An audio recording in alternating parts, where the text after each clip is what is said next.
Hi, this is Julie Saunders, the creator of Believer. We are just about 2 weeks out from new episodes of this show premiering.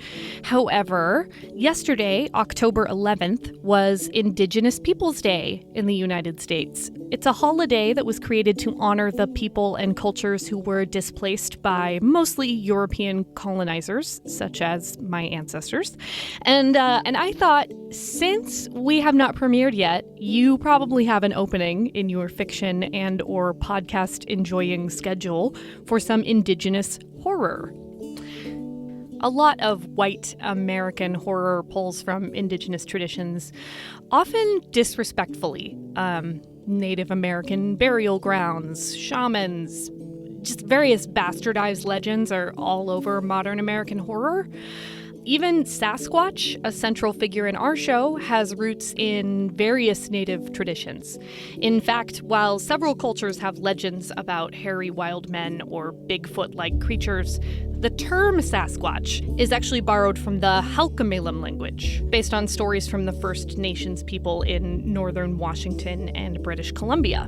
In doing my research on Sasquatch, I found this absolutely fantastic historical horror podcast. It's called The Historical Natives, and they did a deep dive into the Coast Salish people and their stories about Sasquatch. They're actually releasing an updated version of the episode they previously made, and they were kind enough to give us a preview of that to drop in our feed. I'm really excited about it. Listen to this preview, follow the Historical Natives, tune back in for their full episode in November. They'll have more information, a dramatized short story, all kinds of great stuff. Before we get to that, I did want to recommend a couple of other authors and books. If you have read any of these or you have any more recommendations to add, please reach out to me on social media. I want to keep the conversation going there, for sure. Stephen Graham Jones is a New York Times bestselling author. He's written novels, collections, novellas, and comic books. His most recent works are The Only Good Indians, Night of the Mannequins, and My Heart is a Chainsaw, which just came out this year. I recently read The Only Good Indians, and it was eerie and beautiful and violent, but like in this really lovely way. If you, like me, are really creeped out by elk, and really love beautifully written revenge stories with social commentary thrown in, you've got to read it. If dark poetry is more your style, Cynthia Pelayo has this incredible collection called Into the Forest and All the Way Through. Each poem in the collection is inspired by one of 100 missing or murdered Indigenous women in the United States. It's haunting and gorgeous. It's like nothing else I've ever read. If the epidemic of missing and murdered Indigenous women in the US and Canada is something that feels a little distant for you, I think that these poems will just burrow straight into your heart in a very necessary way. Owl Going Back is another great Indigenous horror writer. I recently read his Nebula-nominated short story Grass Dancer. It's this lovely magical story about grief and war and traditional dances. I also read a few chapters of his most recent novel, Coyote Rage. They were included in the same short story collection. Coyote Rage is it's like a muscular, dark fantasy about a shape-shifting trickster god. I'm really excited to read more of it. Next up on my list are going to be Ilatsoe, which is a young adult fantasy mystery by Darcy Littlebadger, The Marrow Thieves, a super dark young adult dystopian novel by Cherie Demoline, and Tuck to Me, an anthology of Arctic horror stories, which I'm really excited about. They're all by Indigenous and Inuit writers. I love a good frozen horror story, so I'm very excited for that one. I've included links to all of the authors and books I just mentioned in the show notes. I would love to know what you think. Okay, now on to the main event. The Historical Natives is a horror-themed podcast that covers Native American history, culture, language, and folklore. Founded by a sibling duo wanting to learn more about their culture, Joseph Stafford and Mackenzie Taylor also create digital art and short stories to accompany their researched information. You can find out more about them at their website, thehistoricalnatives.ca, or on Facebook and Instagram at The Historical Natives. Their next episode comes out on October 31st. What we're going to play here is a preview of the episode after that, which is a 2-part re-release about Sasquatch and the Coast Salish people. If you enjoy this shortened version that we have here, you should definitely follow them for the full episode on November 30th, including a dramatized short story. All the short stories are excellent, so you definitely want to check that out. Okay, we'll be back soon. In the meantime, please enjoy the historical natives.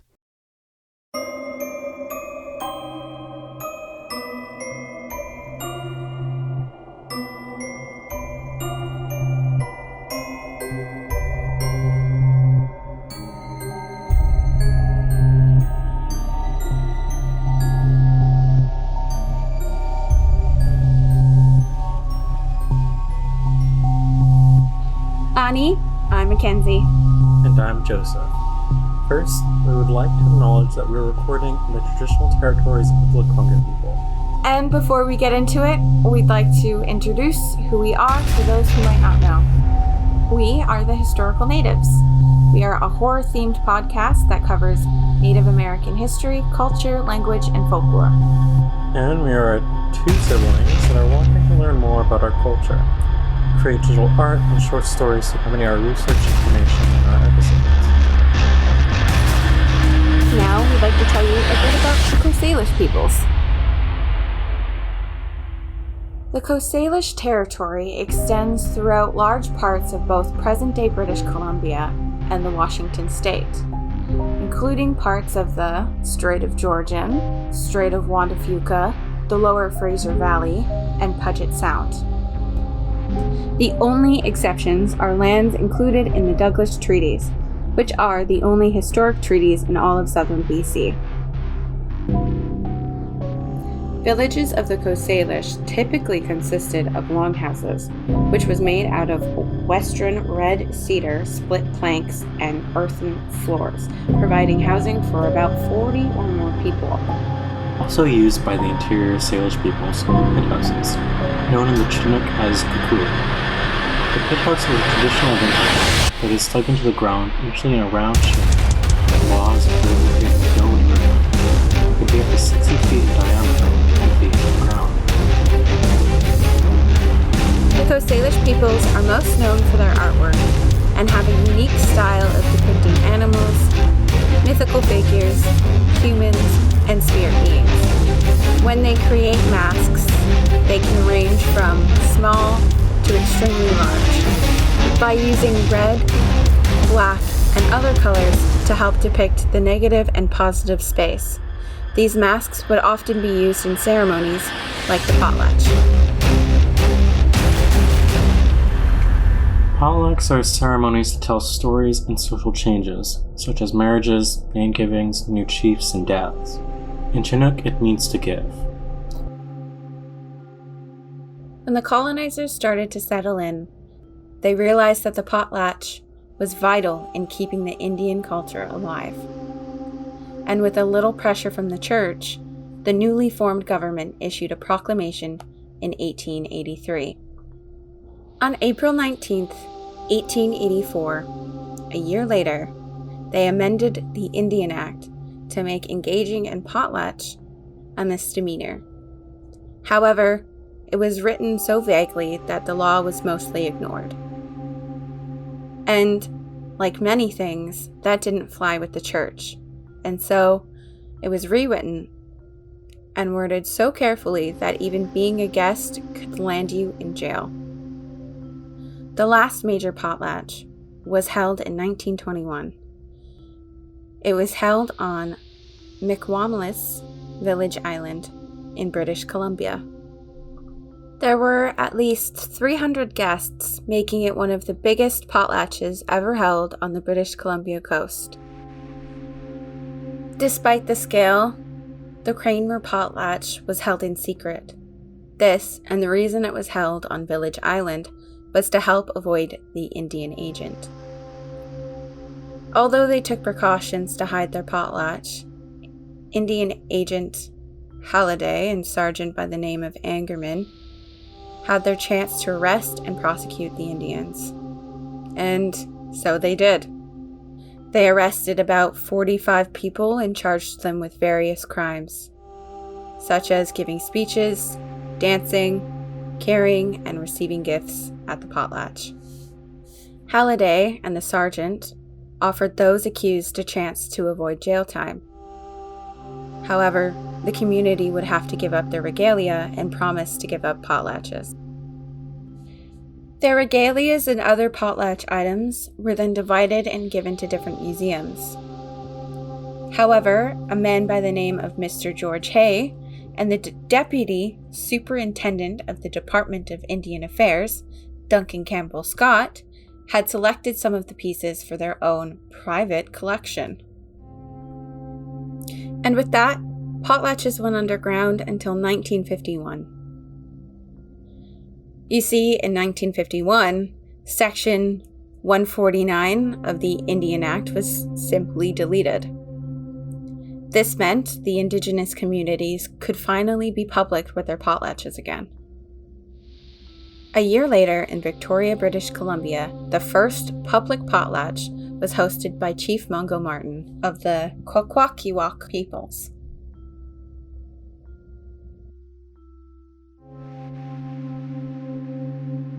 The Coast Salish languages are part of the Salishan linguistic family.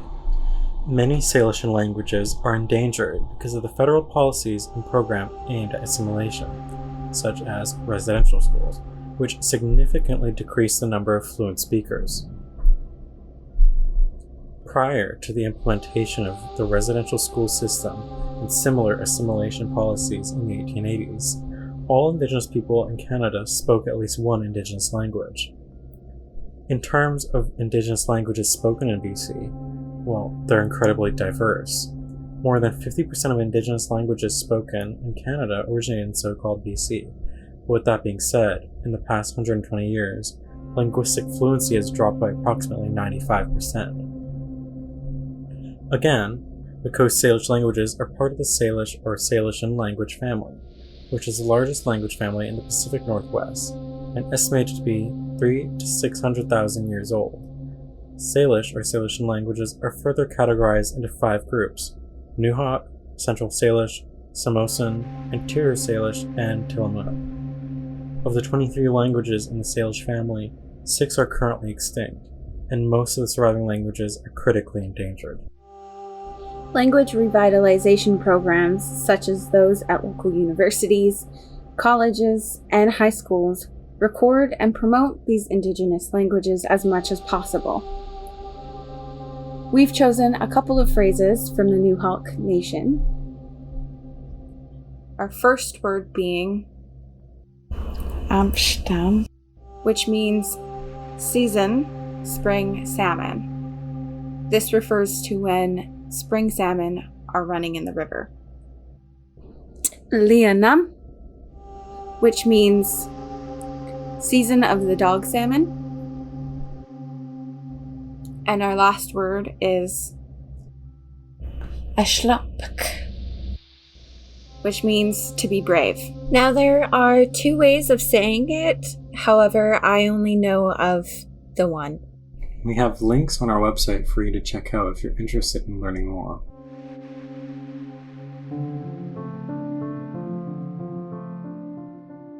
We at the Historical Natives believe in reciprocity, compassion, and uplifting Indigenous communities and voices. That's why, with every episode, we include a call to action detailing easy ways you can materially support Indigenous peoples. Since the story of the Sasquatch is common across many nations, we have a variety of links on our website, historicalnatives.ca. There, you can support a variety of Indigenous-related causes and learn more about the impacts of colonization.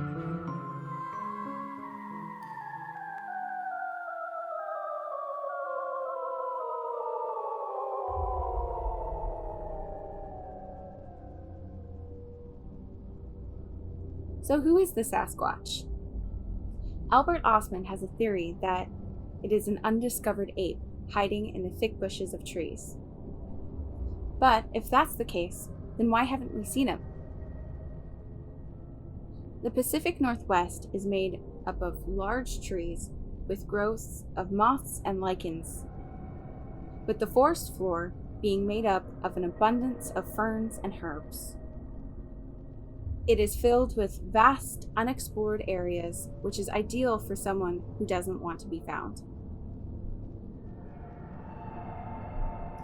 However, when they do show themselves, they appear to be bipedal. And for those who don't know, bipedal means someone who uses 2 legs for walking. They have also been described to look very similar to that of an ape or a large man. So if they look like an ape, could they have evolved just like us? And if so, from what? There's a theory out there that the Sasquatch evolved from the Gigantopithecus. If you're like me and don't know what the Gigantopithecus is, it was a giant ape that lived about 300,000 to 1 million years ago in areas like China, India, and Vietnam. The species is said to have been sexually dimorphic, with males much bigger than females, but they were pretty darn big. The fossils that they've found so far indicate that it stood up as high as 10 feet and weighed up to 1,100 pounds. They suspect it had an enormous bulk and brute strength that helped keep them Gigantopithecus safe from the predators.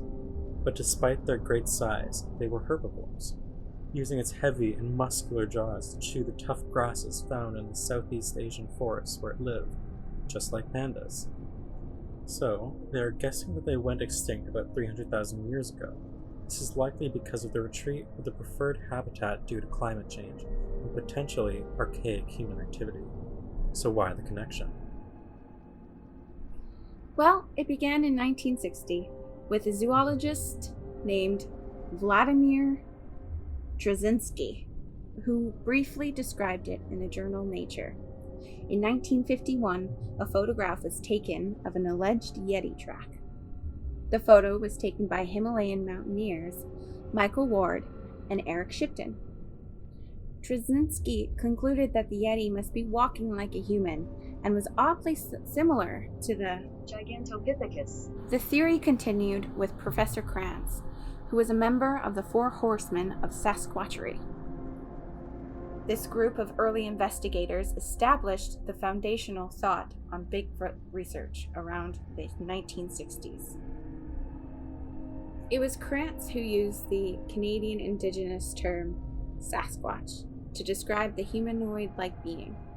He was also the only scientist at the time to continue the push for a connection between Gigantopithecus and the Sasquatch. So if they are descendants of Gigantopithecus, then is the Sasquatch an endangered animal? Well, organizations like the NAWAC, the North American Woodland Ape Conservatory, and the Olympic Research believe so. Unfortunately, to protect the undiscovered ape, as Osman called it, and to help further protect our forests, science requires a specimen. Located somewhere in the Ouachita Mountains is Area X, a camp dedicated to finding the Bigfoot and taking it in for science. At their camp, they have had more than a dozen run-ins with the being, from rocks being thrown, whistling, to hearing vocalization, to which they described a sound like the Siamang gibbons, but bigger.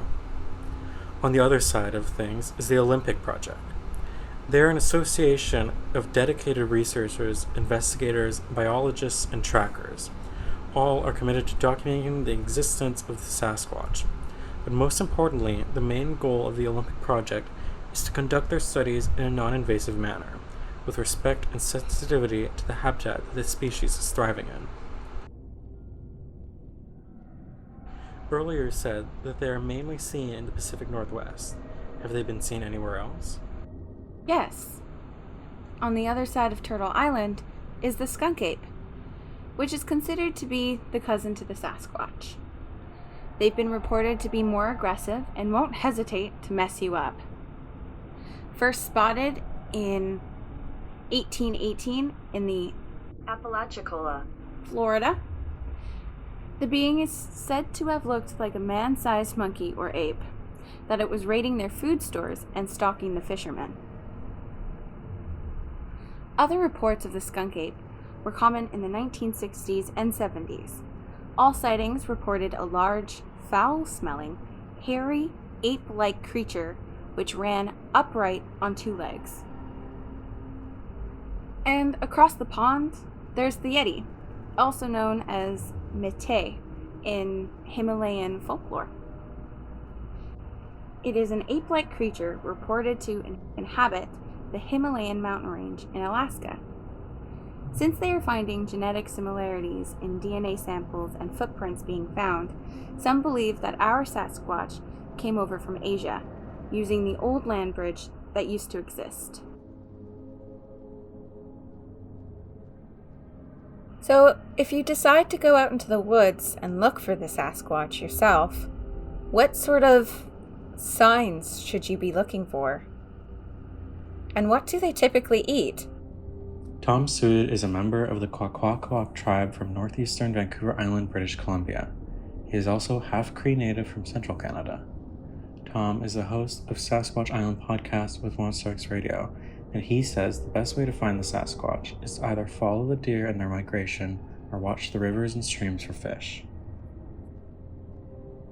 There are a few things you'd want to pay attention to other than a food source, which would be sightings of tree snapping going in the same directions or teepee-like structures. Most posts will not be rooted into the ground. Some can be up to 12 feet high, and some researchers believe that these are markers, either for their territory or they are used as direction markers. Just like all civilizations, there are social dynamics, and the Sasquatch are believed to be no different. They are believed to have a leader, harvesters, which seem to be made up of the females, young ones, and elders, hunters, made up of the young males who go out and hunt deer and others, the scouts or day watchers, also warn and alert the others to hide or run away. They do the tree knocks or mimic an animal to alert the others of danger. I'm a little skeptical on this just because, as some of you might know, if you've listened to our recent episodes, the Stick Indians are most known for their mimicking, whistling, and snapping trees to get your attention. So be careful out there, and remain calm if you do hear anything. That they exist everywhere around us, and that's why they can appear and disappear right in front of people. There's a place called the Montana Vortex that was a sacred place of healing for the Indigenous people of the area.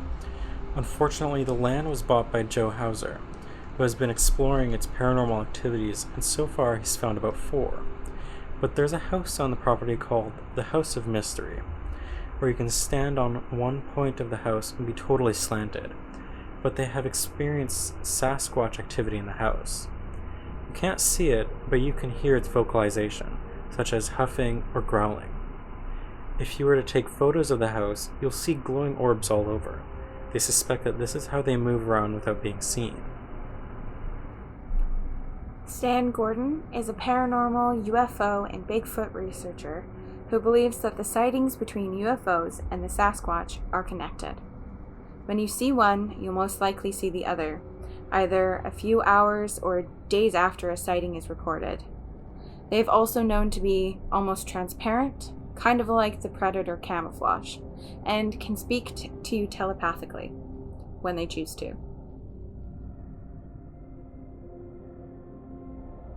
Most Indigenous elders of Turtle Island see the Sasquatch as our ancestors and are here to protect us if we choose. And whether you believe the Sasquatch is an ape that has yet to be fully discovered, or is an interdimensional being, all can agree that they are humanoid and living deep in our woods.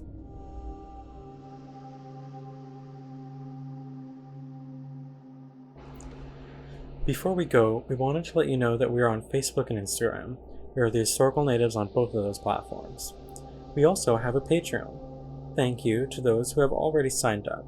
It helps us tremendously. Right now, we only have a $5 support patron tier available. However, we're in the process of providing further tiers with lots of cool benefits. Also, don't forget to check out our website, thehistoricalnatives.ca, for our beautiful 10 out of 10 merch. Also, before we go, we'd like to give a big thank you to Believer, a Paranormal Mystery, for giving us this time and space to share with you what we've learned so far. If you or anyone you know has a story or knowledge that you'd like to share with us, you can reach us on our website or any social media platform. Again, we are the Historical Natives. And be sure to check out our full-length episode of the Sasquatch that'll be coming out on November 30th.